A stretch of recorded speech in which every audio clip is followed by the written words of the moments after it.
What is it? Berries. Get it? Berries.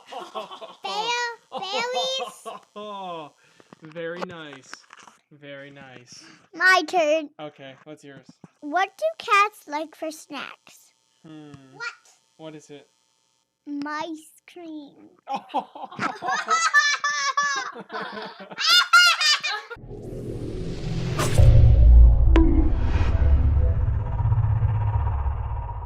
Hey pals, in today's video, I'm going to go over the new Kyrian Legendary that just became available today in NA. This will be out tomorrow in EU. I guess it just depends when I post the video. But I'm going to basically talk about the new Legendary, Resounding Clarity, the Renowned 48 Legendary for Kyrian. I'm going to talk about what it does and how to get extremely high value out of it. I have some specific rotations for both going in a cheap shot and going in a kidney shot, so I'll break those down in slow motion. I'll kind of explain to you how they work. But yeah, let's jump right into it. Okay, so really quickly, if you have no idea what the Legendary does, basically, as Kyrian, when you use Echoing Reprimand, it will give you an anima point. If you use a finisher on the anima point, let's say anima point's number 3, if you do a 3-point eviscerate, it will count for the damage of a 7-point eviscerate. What the Legendary does is it makes all 4 of your combo points, 2, 3, 4, and 5, count as anima points, and each of them will stay until you either consume them with a finisher or until the ability is back off cooldown, which is a 45 seconds. This being stacked up with the fact that you run Pelagos and get a mastery buff, mastery increases our finisher damage. There's a lot of factors that make this do insanely big damage, so it's really good. I have a guy that I can actually test this on, but I'm going to basically show you the rotations and then we can break them down. Generally, the only things you need to keep in mind here is that Shadow Techniques is a passive that sub-rogues have. This will make you generate combo points passively. It can make landing on specific points. Let's say you already used the 2nd, 3rd, and 5th anima point. You only have the 4th one. It can make landing on that kind of hard if you basically use an ability to get to it and then a Shadow Technique proc happens and you go to 5. It's something you just have to deal with, but you get used to it. You can use it the same way to your benefit. Let's say you're 1 combo point off of an anima point, you can even maybe hold your global for like half a second and let your auto attacks proc this.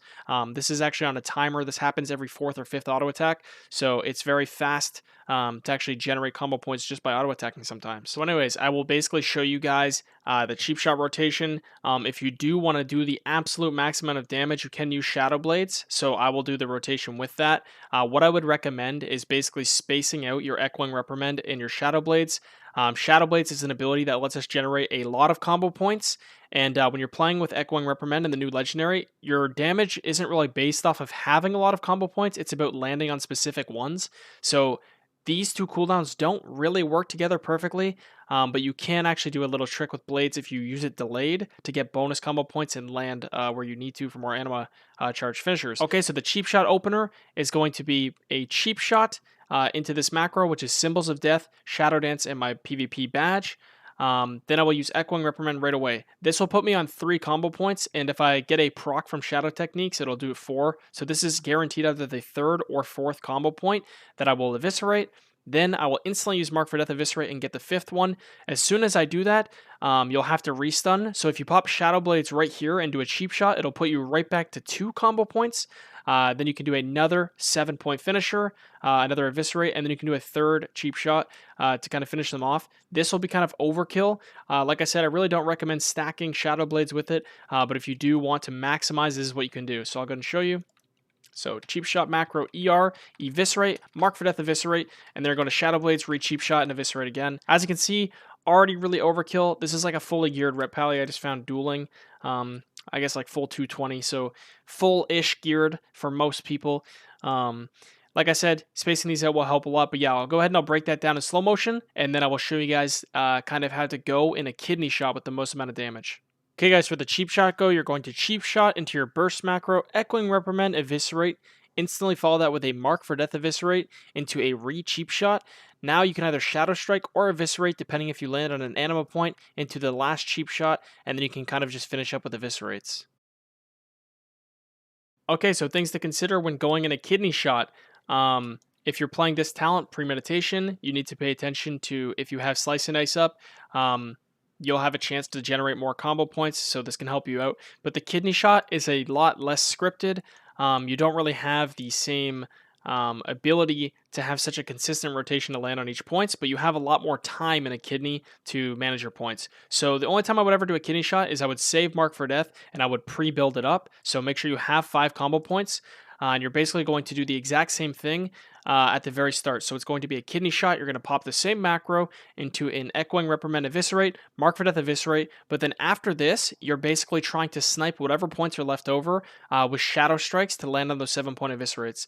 Something you could potentially do is use something like Shiv, which is a really low energy cost, like 20 energy, to try to push yourself only 1 point to land where you need to be. So let me go ahead and show you, and we'll see how it looks. So here we go. So I get the first one, Mark for Death, and then at this point, I'll just Shadow Strike. And as you can see, they already die so fast.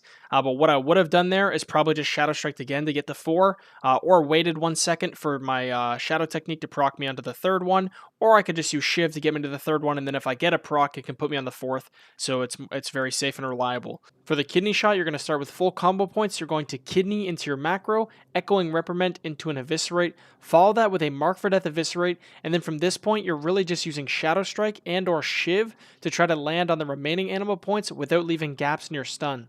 The main priority is keeping your target stun locked, after that landing on the 7-point finishers, and then following that Shadow Strike for raw damage.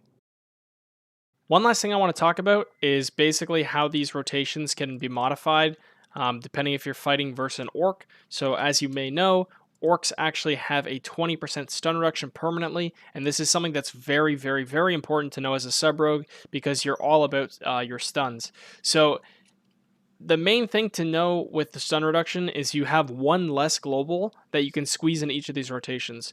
So on the cheap shot one, for example, instead of adding the Mark for Death Eviscerate, you're going to have to re-cheap shot. So let's say this guy's an orc. Instead of being able to cheap shot Echoing Reprimand Evis, Mark for Death Evis, I can only do a cheap shot Echoing Reprimand Evis, and then I have to cheap shot 2 times in a row, or else there will be a gap in the stuns. And then the same thing with the kidney. With a kidney, you can still get the full kidney, Echoing Reprimand Evis, Mark for Death Evis, but you have to be really careful on the Shadow Strike, I believe it is. You might be able to fit 1 Shadow Strike, but then you can't do an Eviscerate, you need to restun twice. So this is something to keep in mind. So just to kind of show those, even though it's not an orc, I'll show you what it would look like anyways. It would be really simple, kind of just like this, and then you would wait a second, and then would just cheap shot, and then wait till the cheap shot's over and cheap shot again. And then with the kidney, it would be the exact same thing. You just need to use 1 less global and prioritize getting the restun over the damage. Anyways, thank you guys so much for watching. If you have any questions, come over to my live stream at twitch.tv/Palmore. I'm live streaming every single day trying to get rank 1. I hope you guys have a great day, and I'll see you all in the next video.